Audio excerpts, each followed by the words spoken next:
इस वक्त एक तरफ तो मशरिक़ वस्ता की सूरत हाल अभी भी डामाडोल है, कशीदा है, नो वन नोज़ के क्या होने जा रहा है। दोनों ममालिक ईरान और अमरीका अमन तो चाहते हैं और पीस डील की तरफ भी बढ़ना चाहते हैं, लेकिन असल मसला एक ऐसे मुसव्विदे का है जो दोनों के लिए काबिल कबूल हो।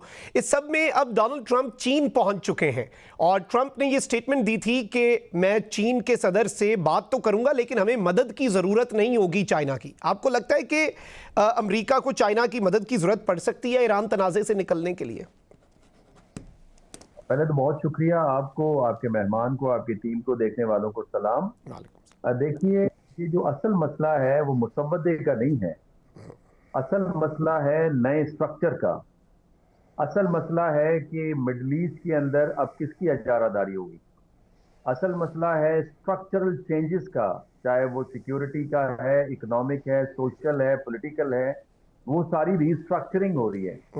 अमेरिका का पर्पस ये है कि वो अपनी इजारादारी को रीइंफोर्स करे, जबकि ईरान चाहता है कि चूंकि इतनी उन्होंने कुर्बानी दे दी है और उन्होंने फेंटी लगा दी है दो न्यूक्लियर पावर्स की, और दुनिया में उनका तासुर अच्छा बन गया है, हालांकि नुकसान भी उठाया, कुर्बानियां भी हो गई। तो लिहाजा अब जो स्ट्रक्चर है वो उनकी मर्जी का होगा, जिसमें उनको एडवांटेजेस होंगे, स्पेशली स्टेट ऑफ हॉर्मुज के अंदर। अब मसला यहाँ पे है कि जो की प्लेयर्स हैं इंटरनेशनल पॉलिटिक्स में, जिसमें यूएस है, चाइना है, रशिया है, उसमें से दो की प्लेयर्स चाइना की ईरान की पुष्ट पे हैं। बिकॉज जो दूसरा पोल है जिसे मैं कहता हूं चाइना लीड कर रहा है, उसमें ईरान उनका स्ट्रेटेजिक डिक्लेयर्ड पार्टनर है, और यही वजह है कि वो एक डिफेंस एग्रीमेंट के अंदर भी आना चाह रहे हैं ईरान के साथ। और अगर वो हो जाता है तो इन दैट केस ईरान की पोजीशन और ज्यादा स्ट्रांग रहेगी। दूसरा ये कि जो न्यूक्लियर इशू है, जिसपे प्रेसिडेंट ट्रंप साहब बार बार कह रहे हैं कि इसको वंस फॉर ऑल डिसाइड करना है और ईरान को at any cost nuclear bomb नहीं बनाने देना। सवाल ये पैदा होता है कि जेसीपीओए, जो कि 20 महीनों की नेगोशिएशन के बाद इस नतीजे पे पहुंची थी कि ईरान अपना 8 टन एनरिच्ड यूरेनियम हैंडओवर करेगा रशिया को कैस्पियन के थ्रू, और उन्होंने किया, और फिर वो 2 साल भी डील नहीं चल सकी और उसे फिर डीरेल कर दिया गया।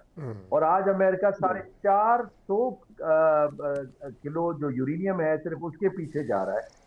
तो सवाल ये है कि कहां पे 8 टन और कहां पे 450 किलोग्राम यूरेनियम, एनरिच यूरेनियम, जिसको ईरान इस वक्त बार्गेनिंग चिप के तौर पे ले रहा है। अगर वो पहले ही मरहले में गिव अप कर दे तो क्या अमेरिका उसके साथ आगे बातचीत करेगा?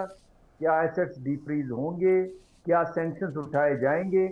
और वो ईरान किस तरह एतबार करे अमेरिका के ऊपर, जो 8 टन से इनरिच यूरेनियम देने के बावजूद ईरान अपनी बेगुनाही या अपने आप को साबित नहीं कर सका कि वो न्यूक्लियर बम बनाएगा नहीं बनाएगा।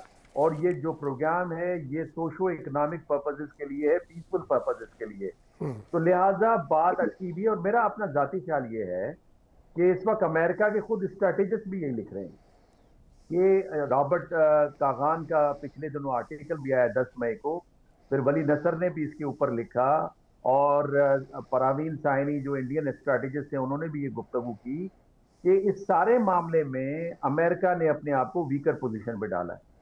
अगर आपने ये कहना शुरू कर दिया था कि आपने उनके न्यूक्लियर साइट्स को तबाह कर दिया है और उनकी यूरेनियम जो है वो डस्ट में तब्दील हो गई है, एयरफोर्स को आपने ग्राउंड कर दिया है, ने को आपने समंदर भूत कर दिया है, तो आपने एक फेस वैल्यू तो हासिल कर ली थी, वे आउट तो आपने बता दिया था, उसके बाद आपको इससे निकल जाना चाहिए था।